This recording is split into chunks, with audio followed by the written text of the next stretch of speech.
ሰላም ጤና ይስጥልኝ ክቡራትና ክቡራን ቤተሰቦች፣ ከዚህ ሰዓት ጀምሮ አዳዲስና ወቅታዊ መረጃዎችን ወደ እናንተ እናደርሳለን። ሌሎች አዳዲስ መረጃዎች እንዲደርሳችሁ ከታች ይህን ቻናል ሰብስክራይብ በማድረግ እስከ መጨረሻው አብራችሁን ቆዩ እንላለን። የኢፌዴሪ መከላከያ ሰራዊት በትናንትናው ዕለት ባወጣው መግለጫ በኪሳራ የተደመደመው የዘመቻ አንድነት ዕጣ ፈንታ በሚል በሰሜን በኩል የተቃጣ ጥቃት መኖሩንና የአጸፋ ምላሽ መውሰዱን ተከትሎ ማስጠንቀቂያ አዘል መግለጫ አውጥቷል። የኢፌዴሪ መከላከያ ሰራዊት በመግለጫው እንዳስታወቀው ከሰሞኑ በአማራ ክልል የተፈጠረውን ግርግር በብርጋዴር ጀነራል ምግበይ ኃይሌና ግብረ አበሮቹ አደራጅነትና አይዞባይነት ዘመቻ አንድነት በሚል ስያሜ በተለያዩ የአማራ ክልል የዞን ወረዳዎች ትንኮሳ ለመፈጸም የሞከረው ራሱን ፋኖ በሚለው የሚጠራው ጽንፈኛ ቡድን ተደምስሷል ብሏል። አንዳንድ ታማኝ መረጃዎች እንደሚያመላክቱት ባለፉት 2 ቀናት በመከላከያና በፋኖ ታጣቂዎች መካከል በተለያዩ የአማራ ክልል ዞኖች ውጊያዎች እንደተከፈቱና በርካታ ወታደሮች መደምሰሳቸውና መቁሰላቸው እየተነገረ ይገኛል። በጎንደር አንዳንድ ዞኖች፣ በጎጃምና በወሎ የፋኖ ኃይል ወረዳዎችንና የመንግስት ተቋማትን ለመያዝ ሲንቀሳቀሱ ከመከላከያ ሰራዊት ጋር ግጭት መፈጠሩንና ውጊያ መደረጉን ምንጮች አረጋግጧል። መከላከያ ሰራዊት በበኩሉ ባወጣው መግለጫ በህወሓቱ ጀነራል ብርጋዴር ጀነራል ምግበይ ኃይሌ አይዞባይነትና ድጋፍ ራሱን የፋኖ ኃይል ብሎ የሚጠራው ኃይል ትንኮሳና ወረራ መፈጸሙን ተከትሎ ሰራዊቱ እርምጃ ወስዷል ብሏል። ብርጋዴር ጀነራል ምግበይ ኃይሌ እድሜ ልኩን በታሪኩ ግጭት እየጠመቀ የትግራይን ህዝብ ወደ ጦርነት በማስገባት ያለምንም ወታደራዊ ዕውቀት ወጣቱን ወደ እሳት አስገብቶ የማስፈጀት ታሪክ ያለው ጸረ ሰላምና ጸረ ልማት አራማጅ ነው በማለት መከላከያ ሰራዊት መግለጫ አውጥቷል። ውጊያ ከብዶት የሸሸውን ወጣት ለምን ሸሸ በሚል ሰበብ በጅምላ የመረሸን ልምድ ያለው ያለ ዕውቀት የትግራይን ወጣቶች ደም ሲመጥ የቆየ መሆኑ ሳያንሰው አሁን ላይ ደግሞ በሞኙ የጽንፈኛው መሪዎች ነንባዮች አማካኝነት የሰላም ፈላጊውን የአማራን ወጣት ህይወት ለመቅጠፍ እንቅስቃሴ የጀመረ መሆኑ ታውቋል ብሏል በመግለጫው። የመከላከያ ሰራዊት ያወጣውን መግለጫ በአጭሩ እንደሚቀጥለው እናቀርባለን። በህወሓቱ ጀነራል ብርጋዴር ጀነራል ምግበይ ኃይሌ የሚመራው ዘመቻ አንድነት በሚል መፈክር ራሱን የፋኖ ኃይል ብሎ የሚጠራው ኃይል በአማራ ክልል ትንኮሳና ወረራ መፈጸሙን ተከትሎ የመከላከያ ሰራዊቱ እርምጃ ወስዷል።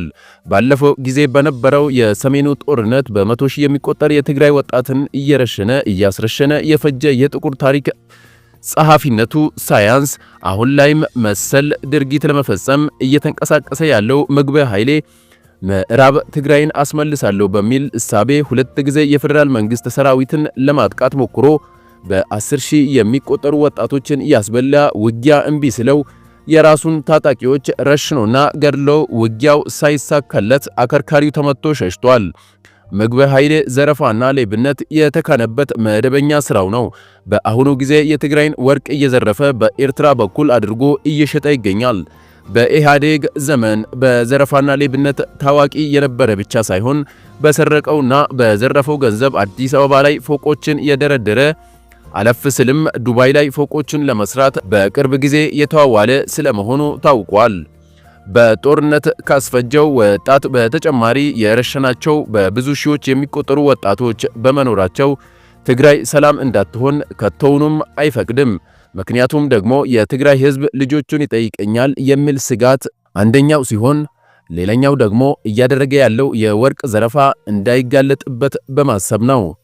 በሌላ በኩል ምግበይ ኃይሌ የፕሪቶሪያን ስምምነት እንዲፈርስና እንዳይሳካ ከፍተኛ ጥረት እያደረገ ያለ ከመሆኑም በላይ የጊዜያዊ መስተዳደሩን ማህተብ ለመንጠቅና በኃይል አፍርሶ ስልጣን ለመያዝ የሞከረ የጸረ ሰላምና ጸረ ልማት አራማጅ ነው።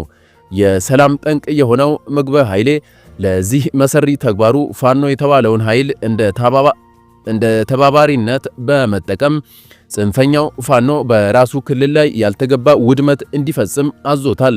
ነገር ግን ዘመቻ አንድነት በሚል ስያሜ ጽንፈኛውን አስተባብሮ በጀመረው ትንኮሳ ከፍተኛ የሆነ ሰብአዊ፣ ቁሳዊ ኪሳራ ደርሶበታል። በደቡብ ጎንደር፣ በምዕራብ ጎንደር፣ በሰሜን ጎጃም፣ በምስራቅ ጎጃም፣ በምዕራብ ጎጃም እንዲሁም በሰሜን ወሎ የምግቤ ኃይሌ ተላላኪ ጽንፈኞች በለኮሱት እሳት ተለብልበዋል። በዚህ 2 ቀናት ብቻ 317 የተገደለ፣ 41 የተማረከ፣ 125 የቆሰለ፣ 27 እጅ የሰጠ፣ 51 በምህረት የገባ፣ 15 መረጃ አቀባይ የተያዘ፣ በድምሩ 576 የሰው ኪሳራ ሲደርስበት 1 መተረየስ፣ 119 ክላሽ፣ 46 ኋላ ቀር መሳሪያ፣ 8 ሽጉጥ፣ 22 ቦምብ፣ 2290 የተለያዩ አይነት ተተኳሾች፣ 28 ትጥቅ፣ የመገናኛ ራዲዮ፣ ተሽከርካሪ፣ ባጃጅ፣ ሞተር ሳይክልና ሌሎች ቁሶችም በሰራዊታችን ቁጥጥር ስር ውለዋል። ይህ በምግቤ ኃይሌና በግብረ አበሮቹ አይዞባይነት የተጋለበው ጽንፈኛ ቡድን በዚህ ልክ ኪሳራ የደረሰበት ሲሆን በሕይወት የተረፈው የትም የተበታተነ መሆኑ ተረጋግጧል። የኢፌዴሪ መከላከያ ሰራዊት 2017 ዓመተ ምህረት የመከላከያ ሰራዊት ይህን መግለጫ ያወጣ ሲሆን በፋኖ ኃይሎች በኩል ግን እስካሁን የተባለ ነገር የለም። ይህ በእንዲህ እንዳለ የትግራይ ክልል ጊዜያዊ አስተዳደር አቶ ጌታቸው ረዳ በዛሬው ዕለት ከሀገር በመውጣት ወደ ዱባይ መጓዛቸው ተሰምቷል። የትግራይ ክልል ጊዜያዊ አስተዳደር ፕሬዝዳንት አቶ ጌታቸው ረዳ ወደ ዱባይ የተጓዙት ለሕክምና ነው የተባለ ሲሆን የአቶ ጌታቸው ረዳ ምክትል ሌተናል ጀነራል ታደሰ ወረደ ከፌዴራል መንግስቱ ጋር ለሚደረግ ውይይት ዛሬ አዲስ አበባ መግባታቸው ታውቋል። ምናልባትም ቀጣዩ የትግራይ ክልል ፕሬዝዳንት እርሳቸው ሊሆኑ እንደሚችሉ እየተሰማ ሲሆን የጌታቸው ረዳ ከሀገር መውጣት ግን ምክንያቱ አሁንም በግልጽ የታወቀ ነገር የለም። በወቅታዊ ጉዳዮች ላይ አዳዲስ መረጃዎችን እንዲደርሳችሁ ይህን ቻናል ሰብስክራይብ አድርጉ እያልን በቀጣይ መረጃ እስክንገናኝ ድረስ ሰላም።